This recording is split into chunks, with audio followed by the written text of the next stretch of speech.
نضيء بنورنا الدنيا وننشر في الفضاء أملا ونعلي عزم همتنا فمن طلب العلا وصل. بسم الله الرحمن الرحيم. تحليل النية شرط عندنا في كل العبادات باتفاق الأصحاب لا ركن، وإنما وقع الاختلاف بينهم في تكبيرة الإحرام والمناسبة شرط كالنية وقيل بنيتها. قاعدة في الأيمان: تخصيص العام بالنية مقبول ديانة لا قضاء، وعند الخصاف يصح قضاء أيضا. فلو قال كل امرأة أتزوجها فهي طالق ثم قال نويت من بلدة كذا لم يصح في ظاهر المذهب خلافا للخصاف. وكذا من غصب دراهم إنسان فلما حلفه الخصم عاما نوى خاصا، وما قاله الخصاف مخلص لمن حلفه ظالم، والفتوى على ظاهر المذهب. فمن وقع في يد الظلمة وأخذ بقول الخصاف فلا بأس به كذا في الوالجية.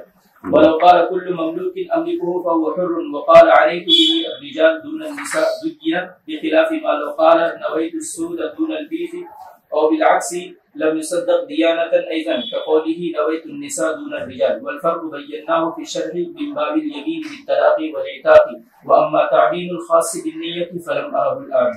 قاعدة فيها أيضا: اليمين على نية الحالف إن كان مظلوما وعلى نية المستحلف إن كان ظالما كما في الخلاصة. قاعدہ بیان کر رہے ہیں کہ الیمین علی نیت الحالف، کہ جو قسم کھانے والا ہے اس کی نیت کا اعتبار کیا جائے گا ان کان مظلوما، اگر وہ مظلوم، وعلی نیت المستحلف، اور مستحلف کی یعنی قسم لینے والے کی نیت کا اعتبار ہوگا ان کان ظالما، اگر وہ ظالم ہو۔ کیا مطلب اس کا؟ کہ تکمیلے میں ایک تو سب سے پہلا اصول یہ بیان کیا کہ عبادات میں نیت ضروری ہے۔ النیت شرط عندنا فی کل العبادات، تمام عبادات مقصودہ میں باتفاق اصحاب یعنی احناف کا تمام کا اتفاق ہے کہ نیت کیا ہے؟ ضروری ہے۔ البتہ اختلاف اس چیز میں ہے کہ نیت کا وقت کہاں سے شروع ہوتا ہے۔ جیسے نماز میں کہ تکبیر احرام سے، یا اس لیے کہ تکبیر یہ رکن ہے تو رکن کے ساتھ ساتھ نیت ہوگی یا اس سے پہلے نیت ہوگی۔ تو ایک بات یہ بیان کیا تو صحیح یہی ہے کہ تکبیر سے پہلے ہی آدمی کیا کر لے وے؟ نیت کر لے۔ دوسرا قاعدہ بیان کیا کہ نیت میں اگر کوئی آدمی تخصیص کرتا ہے تو اس صورت میں دیانتاً اعتبار ہوگا، قضاءً اعتبار نہیں ہوگا۔ عام لفظ سے اگر نیت کوئی بات کہتا ہے کہ میں جس عورت سے بھی شادی کروں اس کو طلاق، تو اس کو عموم پر قضاءً محمول کیا جائے گا۔ پھر دیانتاً ہو سکتا ہے کہ اس نے کوئی اور نیت کی ہو تو تخصیص کی گنجائش ہے، لیکن چونکہ یمین کا پورا مدار کس پر ہوتا ہے؟ الفاظ پر ہوتا ہے، لہذا اس بنا پر فرما رہے ہیں کہ الفاظ ہی کا اعتبار ہوگا۔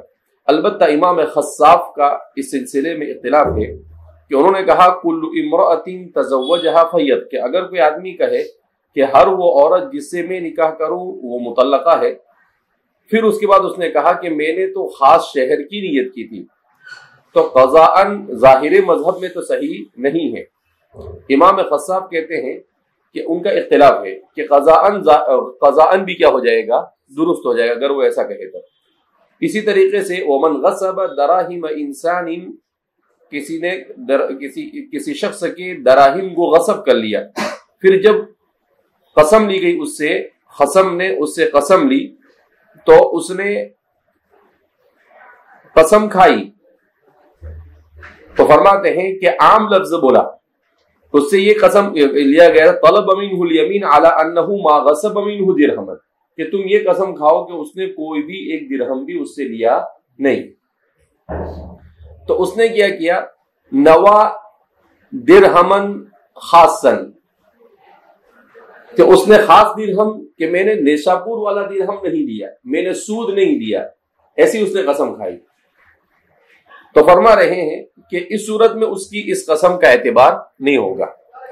وما قالہ الخصاف، امام خصاف نے جو بات بیان کی ہے کہ لمن حلفہ ظالم، کہ اگر کسی ظالم نے قسم لی، کسی شخص سے قسم لی اور وہ قسم لینے والا کون ہے؟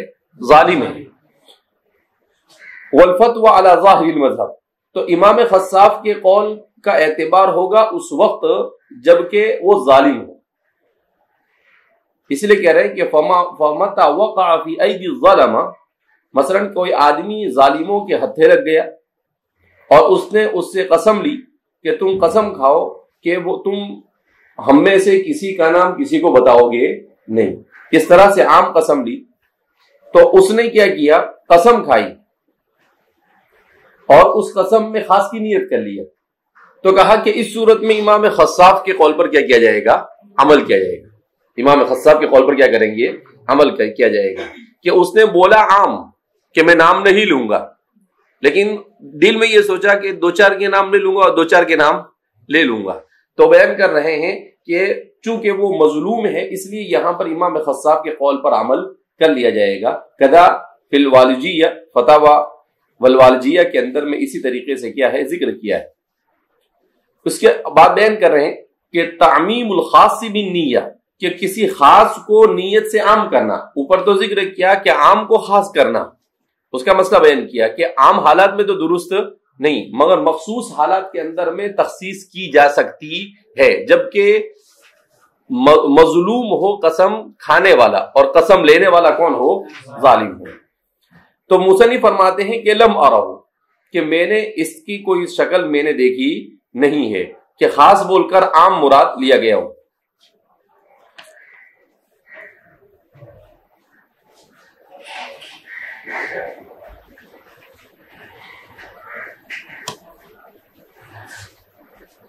اس کے بعد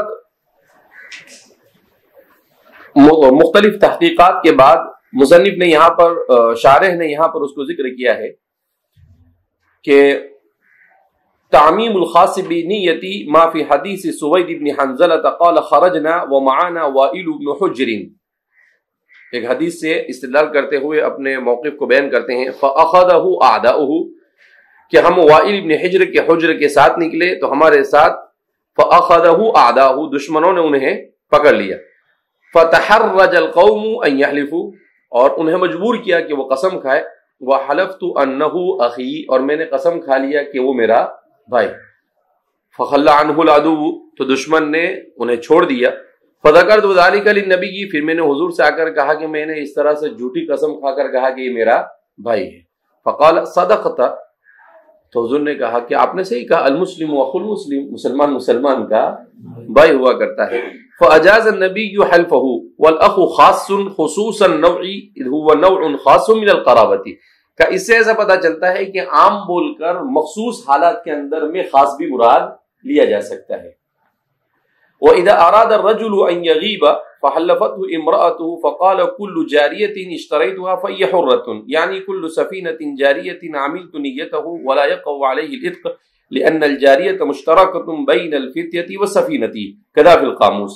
کہ ایسے ہی کوئی آدمی اس کی بیوی اس سے قسم لے تو وہ کہے کہ ہر جاریہ جس کو میں خریدوں وہ کیا ہے؟ آزاد ہے، اور وہ جاریہ سے سفینہ مراد لے، وہ جاریہ سے کیا نہیں مراد لے؟ باندھی مراد نہ لے. تو کہا اس کا اس طریقے سے خاص عام بول کر خاص مراد دینا یہ بھی کیا ہے؟ درست ہے. تو اس سے یہ سمجھ میں آ رہا ہے کہ عام میں تخصیص تو ہو سکتی ہے لیکن تخصیص میں عموم کی کوئی شکل سمجھ میں آتی نہیں. جی اسی لیے یہاں پر جو قاعدہ بیان کیا نا، الیمین علی نیت الحالف ان کان مظلوما، کہ اگر وہ مظلوم ہو تو اس صورت میں اس کی نیت کا اعتبار کیا جائے گا. وعلی نیت المستحلف ان کان ظالما، اور اگر مستحلف ظالم ہے تو اس صورت میں اس کی قسم کا اس کی نیت کا کیا کیا جائے گا؟ اعتبار کیا جائے گا. تو یہ اوپر والے قاعدے ہی سے اس کو کیا کر رہے ہیں؟ جوڑ رہے ہیں کہ عام حالات میں تو مستحلف ہی کی بات کا اعتبار ہوگا، لیکن خاص حالات میں اگر مستحلف ظالم ہے تو پھر جس سے قسم لیا جا رہا ہے اس کی نیت کا اعتبار کر لیا جائے گا تاکہ اس کو اس ظلم اور اس حرج سے کیا کر دیا جائے، نکال دیا جائے۔ فقہ نام ہے رفع الحرج کا، فقہ نام ہے، فقہ کی غرض و غایت یہ بیان کیا جاتا ہے، کیا ہے وہ؟ رفع الحرج عن الامہ، امت سے حرج کو رفع کرنا، دور کرنا۔ جی قاعدۃ فیہا اذن الایمان مبنیۃ علی الالفاظ لا علی الاغراض۔ جی ہاں، یہ قاعدہ ہے فقہ کا، عام قاعدہ ہے کہ الایمان مبنیۃ علی الالفاظ لا علی الاغراض، یعنی نیتوں پر نہ، یہ تو خاص خصوصی حالت میں یہ سب چیزیں نیتیں پوچھی جاتی ہیں، ورنہ عام حالات میں تو الفاظ ہی دیکھے جائیں گے۔ جی فلو اغتاظ من انسان فحلف انه لا يشتري له شيئا بفلس فاشترى له شيئا ب100 درهم لم يحنث، ولو حلف لا يبيعه ب10 فباعه ب11 أو ب9 لم يحنث، مع أن غرضه الزيادة لكن لا حنث بلا لفظ، ولو حلف لا يشتريه ب10 فاشتراه ب11 حنیف وتمامه فی تلخیص الجامع الصغیر وشرحه للفارسی۔ یہ اس پر تفریق کر رہے ہیں کہ دیکھو جو الفاظ قسم میں بولے گا اسی کا اعتبار ہوگا، اس نے بولے گا 10 میں نہیں بیچوں گا، 9 میں بیچ دیا تو بھی حارث نہیں ہوگا، 11 میں بیچا تب بھی حارث، کیوں کہ الایمان الاعتبار فی الایمان بالالفاظ لا بالاغراض۔ جی فروع لو كان اسمها طالقا او حرة فناداها ان قصد الطلاق او العتق وقع، او النداء فلا، او اطلق فالمعتمد عدمه، ولو كرر لفظ طلاق۔ یہ گزر گیا اس سے پہلے کہ اگر اس نے، اس کا نام ہی ہے تو کیا کرے گا وہ، تو اس نے ندا کی نیت سے بلایا تو کوئی حرج نہیں، لیکن طلاق کی نیت کر لیا تو کیا ہو جائے گی، طلاق واقع ہو جائے گی۔ ولو كرر لفظ الطلاق فإن قصد الاستئناف وقع الكل، أو التأكيد فواحدة ديانة والكل قضاء، وكذا إذا أطلق۔ کیا بیان کر رہے ہیں کہ ولو کرر لفظ الطلاق، کہ اس نے اپنی بیوی سے کہا انتی طالق طالق، یا انتی طالق انتی طالق، یا یوں کہا کہ قد طلقت کی قد طلقت کی، یا یوں کہا کہ انتی طالق قد طلقت کی، اس طرح کے الفاظ کا بِأَنْ قَصَدَ بِكُلِّ مِنْهُمَا الْإِسْتِئْنَافِ، یعنی اگر ہر ایک سے اس نے استئناف مراد لیا ہے، انشاء طلاق و ابتداءه وقع الكل، تو دو مرتبہ بولا تو 2، 3 مرتبہ بولا تو تینوں طلاق کیا ہو جائے گی، واقع ہو جائے گی۔ اور اگر تاکید اس نے سنا کہ وہ سن نہیں رہی ہے تو تاکید اس کے نیت کیا تو فرما رہے ہیں ایک ہی واقع ہوگی۔ ہاں والکل قضاء قضاء، اگر قاضی کے پاس گئے تو وہ بولے گا 2 بولا تو 2 ہی مراد، کیونکہ یہاں پر بھی الفاظ کے اوپر بنا ہوتی ہے، طلاق میں بھی یہاں پر بھی نیتوں کو پوچھا جاتا، کیوں؟ اس لیے کہ ہمارے فقہا کو معلوم کہ نیت پر ڈالیں گے تو کچھ بھی الٹی سلٹی طلاقاں دے دیں گے اپنی بیویوں کو، اور پھر اس کے بعد بولے نہیں بندے کی نیت ایسی ہی نہیں تھی، بندہ تو کوئی اور غرض سے کچھ بولنے گیا، کچھ نکل گیا، اس طریقے کی باتیں کر کر لوگ گھماتے پھریں گے، اس نے کہا کہ یہاں کچھ چلے گا نہیں، آپ نے جو بولا اسی کا کیا ہوگا، اعتبار ہوگا۔ یہ بھی ایک جو مانا جائے گا وہ دیانتاً مانا جائے گا، قضاءً تو مانا جائے گا نہیں۔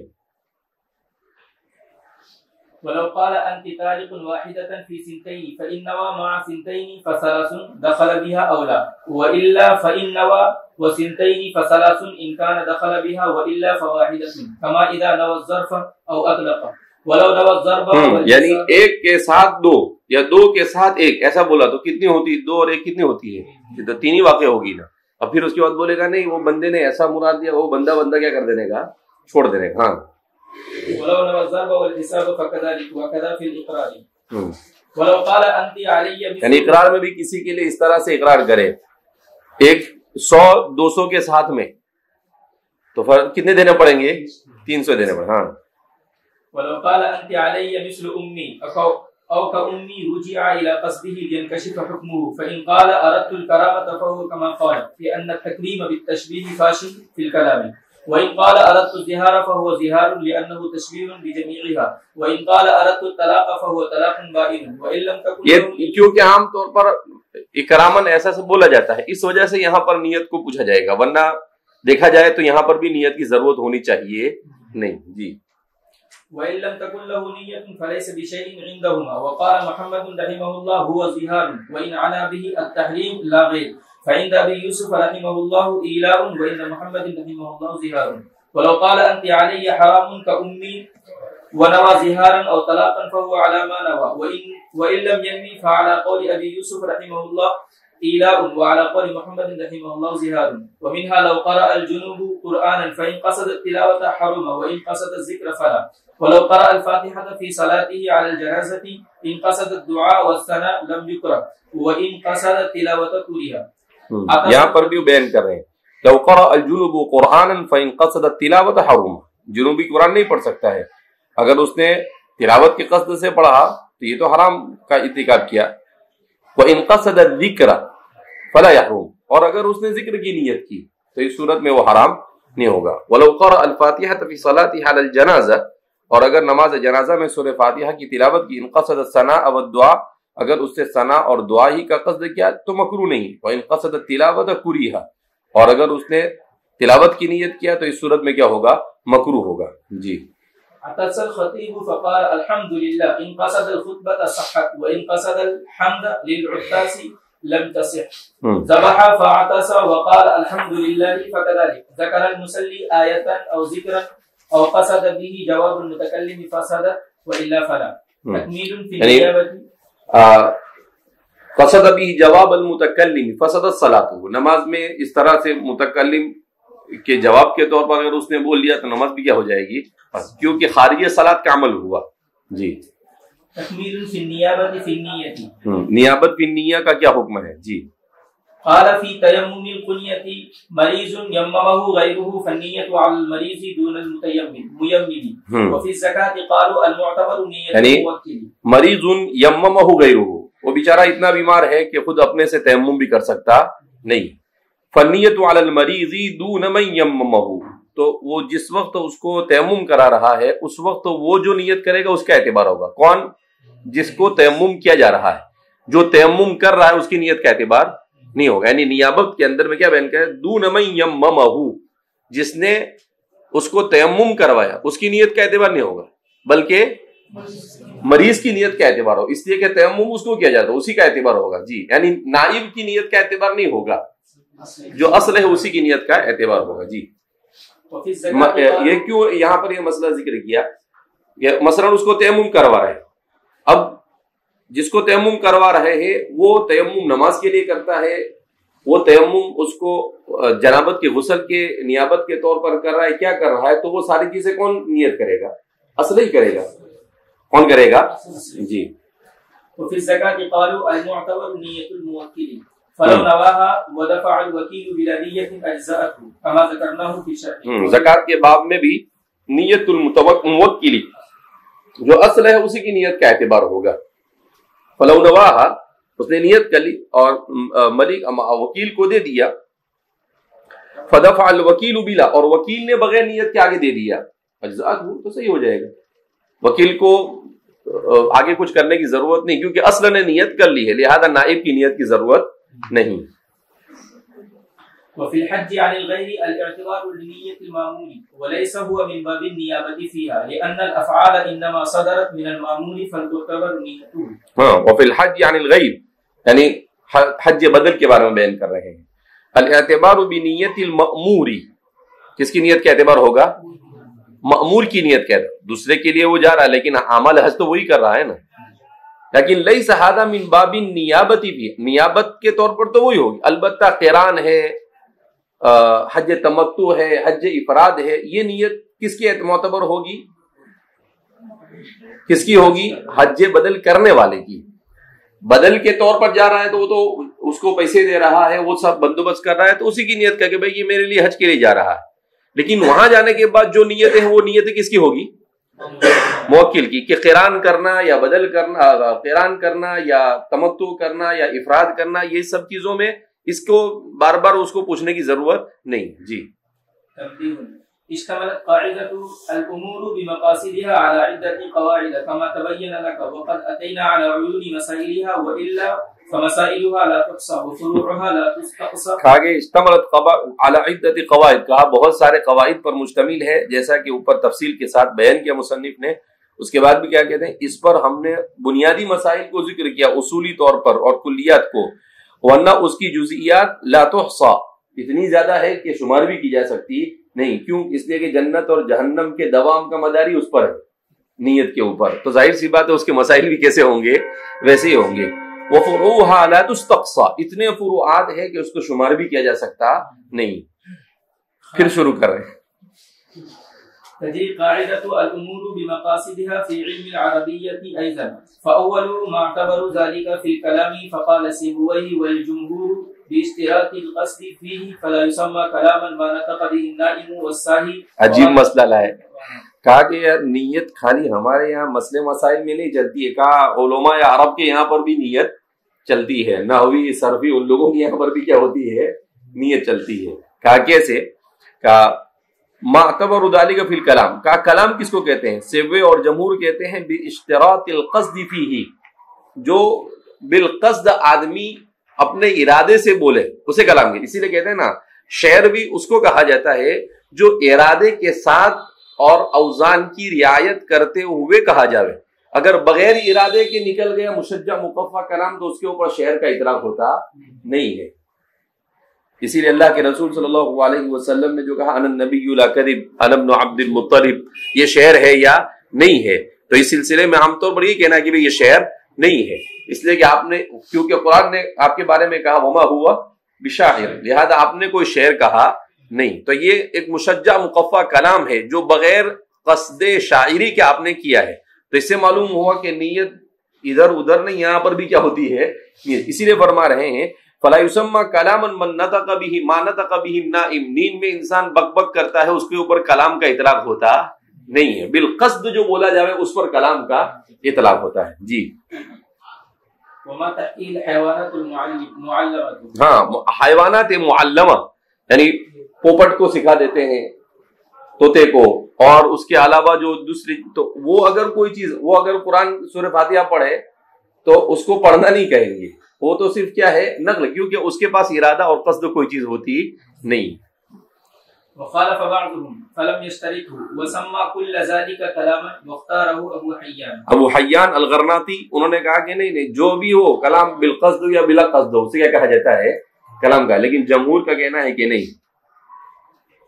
وفرع على ذلك من الفقه ما اذا خالف لا حلف لا يكلمه فكلمه نائما بحيث يسمع فإنه يحدث. وفي بعض روايات المبسوط شرط أن يوقظه وعليه مشايخنا لأنه یہ کہا یہ مسئلہ ایسے شوق نہیں ہوا مجھے کہ عربی کا مسئلہ ہے، کہا کہ اس پر بھی فقہی مسائل کا کیا ہوتا ہے ترتب ہوتا ہے. کہا وہ کیسے کہ کسی نے قسم کھائی کہ فلاں آدمی سے بولے گا نہیں، اور نیند میں اس نے اس کے بارے میں کوئی بات کہہ دی تو حانس ہوگا یا نہیں، اس طور پر کہ وہ اس کو سن رہا ہے.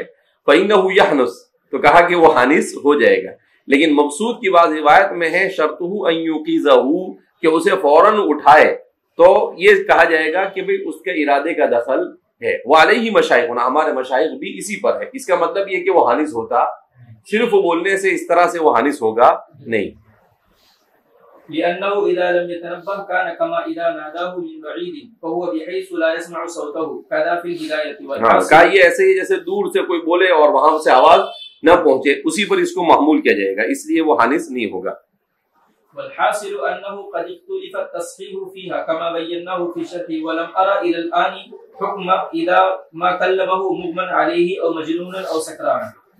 ولو سمع آية السجدة من یعنی مغمى علیہ ہے، مجنون ہے، سکران ہے، اس کے سلسلے میں میں نے کچھ ابھی تک کے پڑھا نہیں ہے. لیکن جو بیان کیا گیا اس سے تو یہی سمجھ میں آتا ہے کہ جب ان کو کچھ سمجھتا ہی نہیں ہے تو ان کے کلام کا بھی اعتبار. اسی لیے طلاق سکران کے سلسلے میں اختلاف پایا جاتا ہے.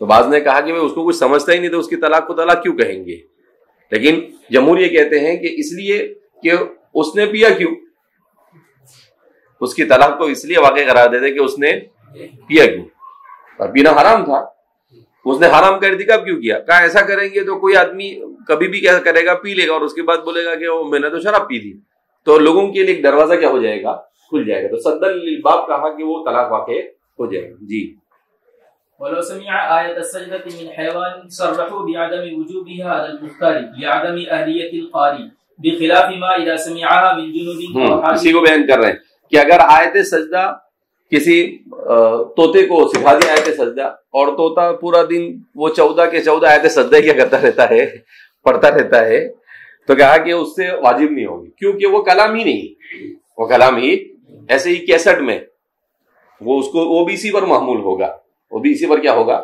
اسی لیے حضرت تھانوی رحمۃ اللہ علیہ نے کیسٹ کے چھونے کو، جس میں قرآن وغیرہ اس کے چھونے کو کیا قرار دیا ہے؟ یہ کیوں کہا کہ وہ مصحف کی طرح نہیں ہے، وہ تو فضا میں ہے، وہ کس کے اندر میں ہے؟ فضا میں۔ اسی لیے کہتے ہیں کہ اگر مباشرتاً کوئی ٹیلی ویژن پر یا انٹرنیٹ پر ڈائریکٹ پڑھ رہا ہے، اس کو سنو آپ تو سجدہ سہو کیا ہوگا؟ واجب ہوگا، لیکن کیسٹ کے اندر میں سنو تو سجدہ سہو واجب ہوگا نہیں۔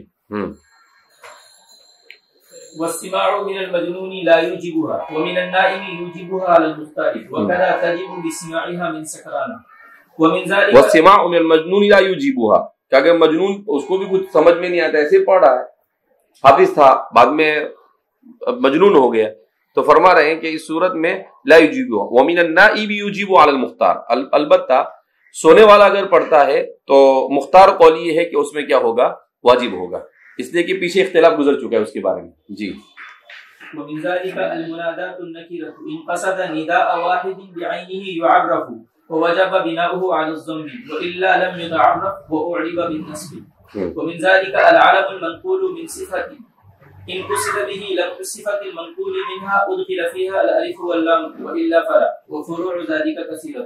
آگے فالعلم المنقول عن الصفة کہ کوئی چیز جو صفت کے طور پر استعمال ہوتی ہے، انقصد به لمح الصفة المنقول عنها، اگر اس کا نام اس لیے وہ رکھا گیا کہ اس میں وہ صفت پائی جا رہی ہے تو اس پر الف لام کا داخل کرنا کیا ہے؟ صحیح ہے، اور اگر اس کا نام رکھ دیا گیا تو الف لام کا داخل کرنا صحیح نہیں، جیسے الحارث والنعمان، تو اس پر الف لام کب داخل کر سکتے ہیں؟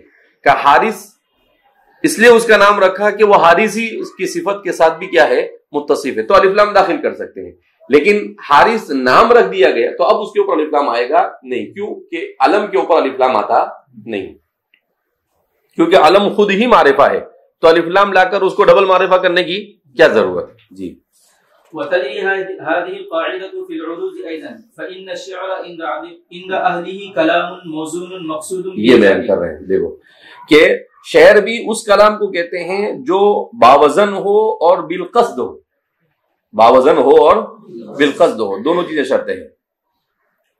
اما ما يقع موزونا اتفاقا لا عن قصد من المتكلم فانه لا يسمى شعرا، وعلى ذلك خرج ما وقع في كلام الله تعالى لن تنالوا البر حتى تنفقوا مما تحبون، وفي كلام رسول الله صلى الله عليه وسلم كقوله هل انت الا اصبع دميت وفي سبيل الله ما لقيت۔ تو فرما رہے ہیں کہ یہ جو ساری چیزیں ہیں قرآن میں تو بہت سے، اذا الشمس كورت واذا النجوم انكدرت واذا الجبال سيرت واذا العشار عطلت، اس کو شاعری نہیں کہیں گے، کیوں؟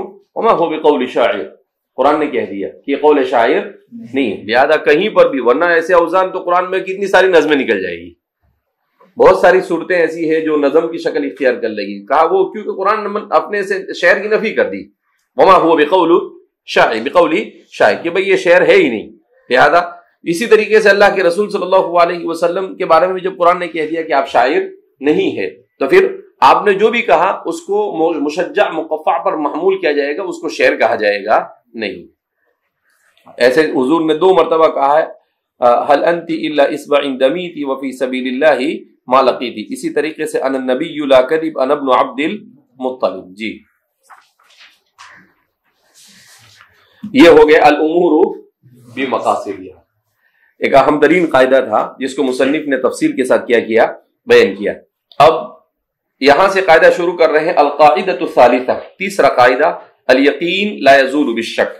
اس کو شروع کرنے سے پہلے آپ کو مقاصد شریعت کہا ہے، تو انشاءاللہ کل ہم مقاصد شریعت پڑھ لیں گے۔ یہ ہو گیا ہے نا؟ اچھا، تو ابھی اس کے بعد والعادۃ محکمۃ، کون سا ہے؟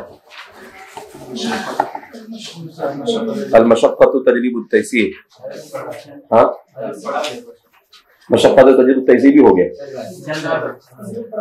مفتی صاحب پڑھا رہے ہیں، تو پھر اس کے بعد عادۃ محکمۃ ہوگا،